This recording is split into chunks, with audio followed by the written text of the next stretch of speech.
नमस्कार, स्वागत है आपका एक बार फिर से आपके अपने खास कार्यक्रम विजन यूपी में। इस समय हम मौजूद हैं कानपुर की आर नगर विधानसभा में और हमारे साथ आज हमारे कार्यक्रम में जो मेहमान हैं वो है आर नगर विधानसभा से भारतीय जनता पार्टी के प्रत्याशी सुरेश अवस्थी जी।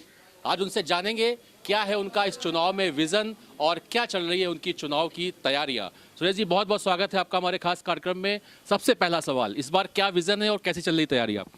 देखिए, भारतीय जनता पार्टी की ये परंपरागत सीट थी और मुझे लगता है कि कांग्रेस से समझौते के कारण ये 2017 में ये सीट समाजवादी पार्टी के खाते में चली गई।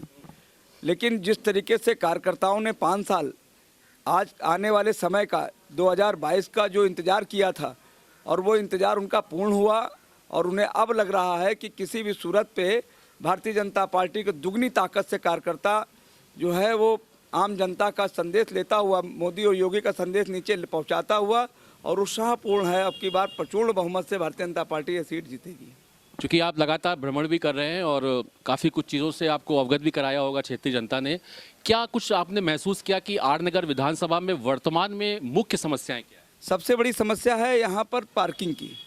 यहाँ बाजार, ये विधानसभा बाजार से जुड़ी हुई है, यहाँ पर ज़्यादातर बाजारें हैं और बाज़ारों में हमारे सामने सबसे बड़ा संकट है पार्किंग का। तो मेरा पहला विज़न होगा कि यहाँ पर सबसे पहले सरकार बनती है और हम जनप्रतिनिधि के रूप में जाते हैं तो हम सबसे पहले यही प्रयास करेंगे कि हमें ओवरब्रिज या पार्किंग की अन्य व्यवस्था, अंडरग्राउंड पार्किंग की व्यवस्था कराने की मेरी प्राथमिकता होगी। उसके बाद यहाँ पर हमें शिक्षा से संबंधित विद्यालय की भी चिंता करनी है और यहाँ पर जो पुरानी बस्तियाँ हैं जो मैंने घूमा, उन बस्तियों में सीवर इस तरीके का बजबजा रहा है।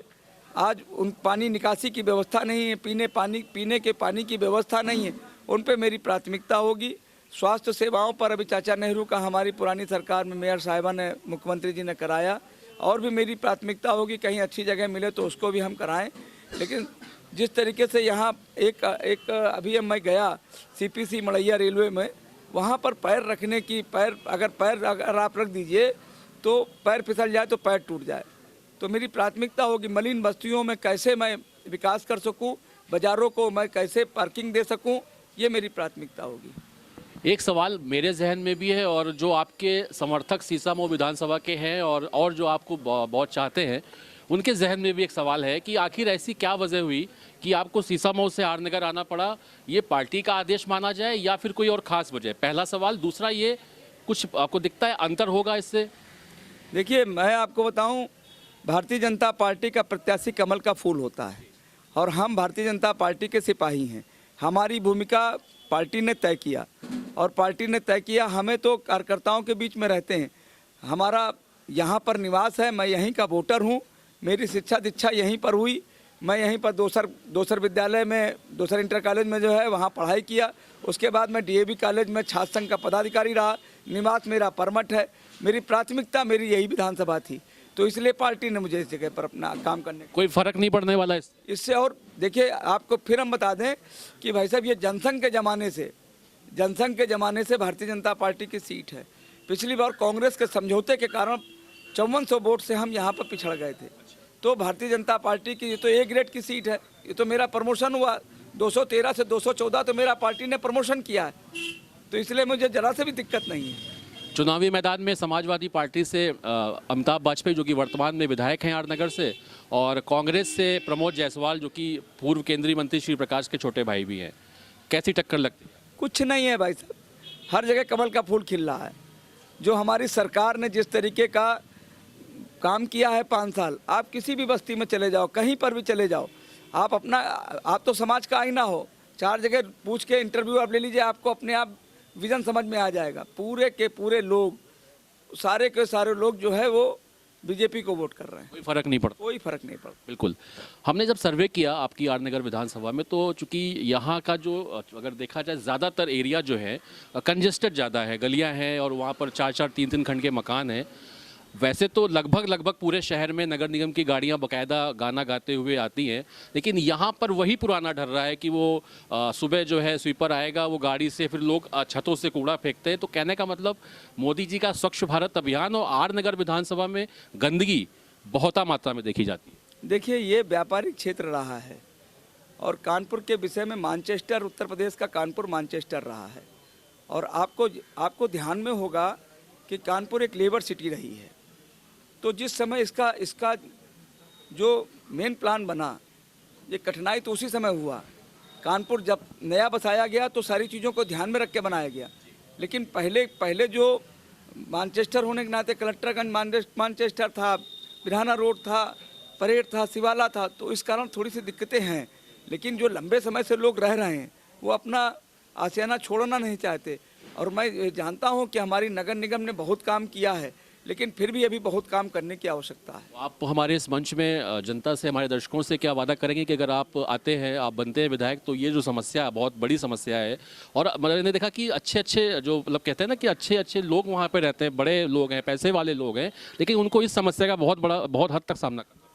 देखिए, ये समस्या का समाधान तो करना ही पड़ेगा। इसलिए करना पड़ेगा क्योंकि ये शहर बढ़ रहा है और हमें आम आदमी की सब चीज़ों की चिंता करनी है। भारतीय जनता पार्टी एक ऐसी पार्टी है जो प्रत्येक व्यक्ति की जीवन शैली की चिंता करती है। आने वाले समय में हम वहीं पर पंचायत करेंगे, वहीं के वरिष्ठ लोगों के साथ बैठेंगे और उसी का रास्ता वहीं पर बैठ के निकालेंगे। आपके पास चूंकि संपर्क में अभी आपको जाना है, दो आखिरी सवाल है मेरे। पहला सवाल ये है कि उत्तर प्रदेश का जब चुनाव आता है तो मतलब ये चर्चा अब उत्तर प्रदेश के बाहर भी होने लगी, और मैं सभी प्रत्याशियों से ये सवाल कर रहा हूँ कि उत्तर प्रदेश का चुनाव जातिगत, धर्म, हिंदू, मुस्लिम, ये क्यों आगे आ जाता है? विकास और रोजगार की बातें क्यों पीछे रह जाती? देखिए, आप तो जिन लोगों के पास कुछ नहीं बचा है वो ये सारे लोग इस तरीके के हथकंडे में अपनाते हैं। मेरा तो सबका साथ, सबका विकास, सबका विश्वास का नारा है। और आपने देखा होगा कि हमारे 5 साल की उसमें जिस तरीके से हमने कहीं पर भेदभाव नहीं किया।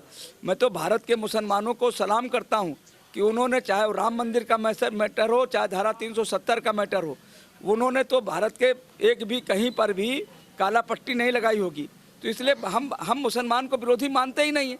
लेकिन जो राजनीतिक दल हैं, जो राजनीतिक रोटियाँ सेकते हैं, उनके दिमाग में रहता कि अगर मुसलमानों को नहीं तोड़ेंगे तो फिर हमारे साथ बचा क्या। हमारी नीति क्लियर है।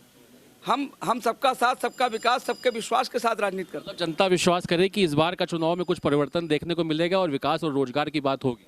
100% आप देख लीजिएगा कि जिस तरीके का हम एजेंडा मेरे पूजनीय योगी आदित्यनाथ जी का है, हमारे मोदी जी का है, वो उस एजेंडे पे ही वोट पड़ेगा। क्योंकि हम लोगों ने दिलों को जोड़ने का काम किया है, दिलों को तोड़ने का काम हमने नहीं किया है। एक आखिरी सवाल, क्या कहना चाहेंगे आर नगर की जनता से कि आखिर क्यों वोट दे सुरेश अवस्थी जी को? मैं एक ही निवेदन करूंगा। मैं आर नगर जनता का बेटा हूं। मेरा निवास आर नगर विधानसभा में है और मैं ज़मीन से काम करता हुआ आया हूं और मैं अपने मतदाता मेरे भाग्य विधाता हैं। मैं एक ही निवेदन करूंगा कि अगर एक बार अपने बेटे को, अपने परिवार के भाई को, अपने परिवार के बच्चे को अगर आशीर्वाद देंगे तो चूंकि जो दूसरे लोग लड़ने आए हैं वो दूसरी विधानसभा के हैं, यहाँ का उनका कोई लेना देना नहीं है, वो सिर्फ राजनीति करने के लिए आए हैं। लेकिन मैं उनका दिल दर्द जानता हूँ। मैं एक छोटे फैमिली से आता हूँ, मैं एक ब्राह्मण परिवार से आता हूँ। मुझे आशीर्वाद देंगे तो मैं बहुत उनका कृतज्ञ रहूँगा। बहुत बहुत धन्यवाद हमसे बातचीत करने के लिए। तो आप थे आर नगर विधानसभा से भारतीय जनता पार्टी के प्रत्याशी सुरेश अवस्थी जी, जो बहुत ही सरलता के साथ अपने सभी सवालों के जवाब उन्होंने दिए। फिलहाल ये तो 10 तारीख को मालूम पड़ेगा कि किसकी जीत होगी और किसकी हार, लेकिन मैं आप सबसे 4 पंक्तियां कह करके अलविदा लूँगा कि उम्मीद ऐसी हो कि जीने को मजबूर करे, राह ऐसी हो जो चलने को मजबूर करे, महक कम ना हो कभी भी देशभक्ति की, देशभक्ति ऐसी हो जो कुछ और करने को मजबूर करे। फिर मुलाकात होगी, तब तक के लिए नमस्कार।